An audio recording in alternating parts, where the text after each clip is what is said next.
তোমরা যারা ক্যালকাটা ইউনিভার্সিটির আন্ডারে সেমিস্টার 4-এর ছাত্রছাত্রী আছো এবং তোমাদের রাষ্ট্রবিজ্ঞান সাবজেক্টটা পাস কোর্সে আছে, তোমাদের জন্য আজকের ক্লাসটা খুবই গুরুত্বপূর্ণ। আজকের ক্লাসে তোমাদের বড় প্রশ্ন অর্থাৎ গুরুত্বপূর্ণ একটি 15 নম্বরের প্রশ্নের উত্তর নিয়ে আলোচনা করব। প্রশ্নটা তোমরা বোর্ডে দেখতে পাচ্ছ, আন্তর্জাতিক সম্পর্কের পরিধি আলোচনা করো। মোস্ট ইম্পর্টেন্ট প্রশ্ন এবছরের জন্য তোমাদের আন্তর্জাতিক সম্পর্কের পরিধি আলোচনা করো। প্রশ্নটা ঘুরিয়ে আসতে পারে আন্তর্জাতিক সম্পর্কের পরিধি বা বিষয়বস্তু আলোচনা করো। অ্যান্সার কিন্তু সেম হবে, অর্থাৎ একই অ্যান্সার হবে। তোমরা প্রশ্নের উত্তরটা ভালো করে বুঝে নাও, আমি আলোচনা করে দিয়েছি। প্রশ্নের উত্তরটা তোমরা দেখে নেবে। তার আগে যে বিষয়টা তোমাদের বলার আছে, আমাদের অনলাইন কোচিং ক্লাস চলছে। তোমরা যদি কেউ অ্যাডমিশন নিতে ইচ্ছুক থাকো, আমাদের সপ্তাহে 2 দিন করে ক্লাস হয়। সেক্ষেত্রে সমস্ত স্টাডি মেটেরিয়াল অর্থাৎ পিডিএফ নোটস দেওয়া হয়। পার মান্থ 200 টাকা করে ফিস নেওয়া হয়। তোমরা যদি কেউ ইচ্ছুক থাকো অ্যাডমিশন নিতে, এই নম্বরে যোগাযোগ করে তোমরা অ্যাডমিশন নিতে পারো। চলো আজকের প্রশ্নের উত্তরটা তোমরা বুঝে নাও। এবারে তোমরা প্রশ্নের উত্তরটা দেখে নাও। তার আগে প্রশ্নটা কি ছিল একবার দেখে নাও। প্রশ্নটা ছিল আন্তর্জাতিক সম্পর্কের পরিধি আলোচনা করো, বা প্রশ্নটা ঘুরিয়ে আসতে পারে আন্তর্জাতিক সম্পর্কের প্রকৃতি ও বিষয়বস্তু আলোচনা করো। এক্ষেত্রে অ্যান্সার কিন্তু একই হবে। অ্যান্সারটা তোমরা বুঝে নাও, অর্থাৎ প্রশ্নের উত্তরটা তোমরা বুঝে নাও। সাধারণভাবে আন্তর্জাতিক সম্পর্ক বলতে বোঝায় বিশ্বের বিভিন্ন জাতি ও রাষ্ট্রের মধ্যে পারস্পরিক সম্পর্ক। বিজ্ঞান, প্রযুক্তি ও যোগাযোগ ব্যবস্থার ব্যাপক উন্নতির ফলে বিভিন্ন রাষ্ট্র পরস্পরের কাছাকাছি এসেছে। আজকের দিনে একটি রাষ্ট্র যতই শক্তিশালী হোক না কেন, সে নিঃসঙ্গ হয়ে থাকতে পারে না। পরস্পরের ওপর নির্ভরশীল হতে হয়। এই নির্ভরশীলতার জন্য তাদের মধ্যে একটা সম্পর্ক গড়ে ওঠে। রাজনীতি, অর্থনীতি, সংস্কৃতি, এমন কিছু সামাজিক ক্ষেত্রে বিভিন্ন রাষ্ট্রের মধ্যে আদান প্রদান বৃদ্ধি পাচ্ছে। এই সম্পর্ক ও আদান প্রদানকে কেন্দ্র করে যে স্বাস্থ্য গড়ে উঠেছে তাকে বলে আন্তর্জাতিক সম্পর্ক। অধ্যাপক হলস্টির ভাষায় বলা যায়, বিভিন্ন রাষ্ট্রের মধ্যে সম্পর্কের ক্ষেত্রে রাজনৈতিক প্রক্রিয়া বা বিদেশ নীতির পর্যালোচনাকে বলে আন্তর্জাতিক সম্পর্ক। এবার কি বলা হচ্ছে দেখো, আন্তর্জাতিক সম্পর্কের প্রকৃতি। আন্তর্জাতিক সম্পর্কের প্রকৃতি, সেক্ষেত্রে কি বলা হচ্ছে দেখো, আন্তর্জাতিক সম্পর্কের প্রকৃতি কেমন সে সম্পর্কে চিন্তাবিদদের মধ্যে মত পার্থক্য আছে।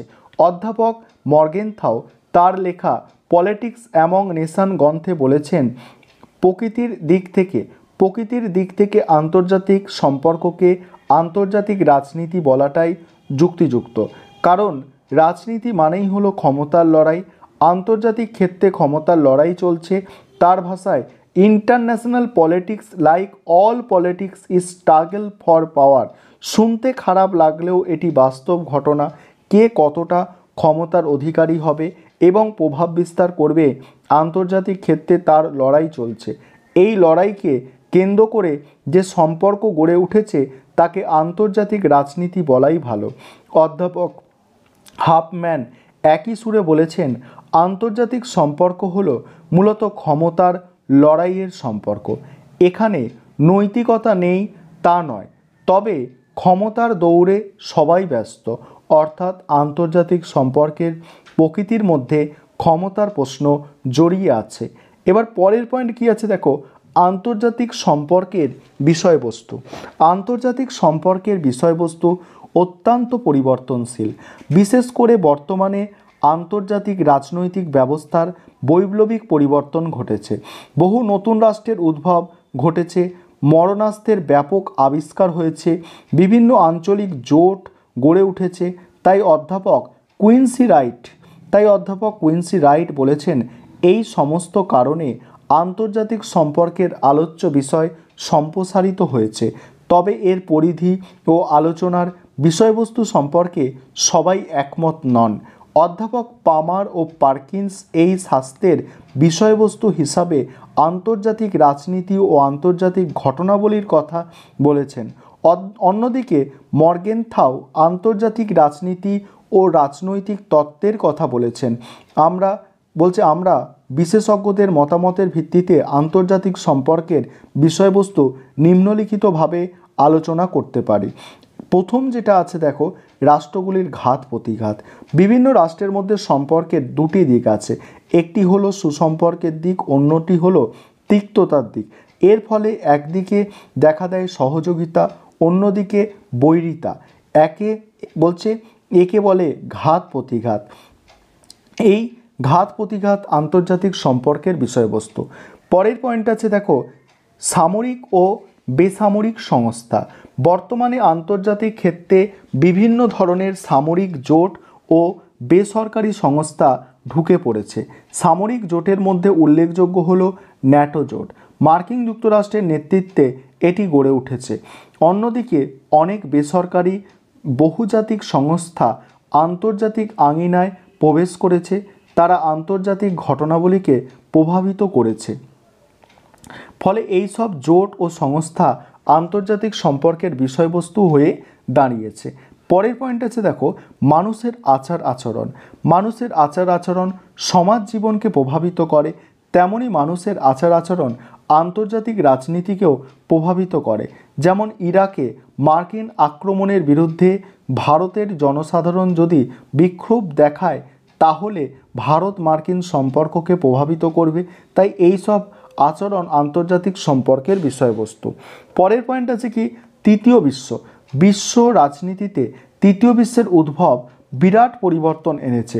প্রায় 125টি দেশ এই গোষ্ঠীর মধ্যে আছে। বিশ্বে উত্তেজনা কমানোর ক্ষেত্রে এবং নতুন আন্তর্জাতিক অর্থব্যবস্থা গড়ে তোলার ক্ষেত্রে এদের ভূমিকা উল্লেখযোগ্য। তারপরে বলা হচ্ছে, তাই এদের ভূমিকা আন্তর্জাতিক সম্পর্কের ক্ষেত্রে গুরুত্বপূর্ণ স্থান দখল করেছে। তারপরের পয়েন্ট আছে কি, জাতীয় আন্দোলন। এশিয়া ও আফ্রিকার জাতীয় আন্দোলন এবং তাদের সঙ্গে বৃহৎ শক্তিবর্গের সম্পর্ক আন্তর্জাতিক সম্পর্কের বিষয়বস্তু হয়ে দাঁড়িয়েছে।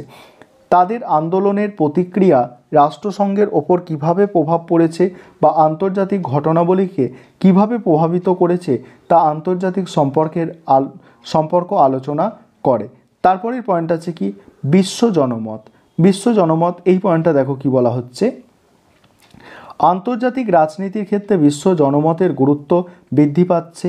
আন্তর্জাতিক শান্তি প্রতিষ্ঠা, সাম্রাজ্যবাদ অবসানের জন্য জনগণের বিক্ষোভ দেখা দিচ্ছে। এর প্রভাবকে অস্বীকার করা যাবে না।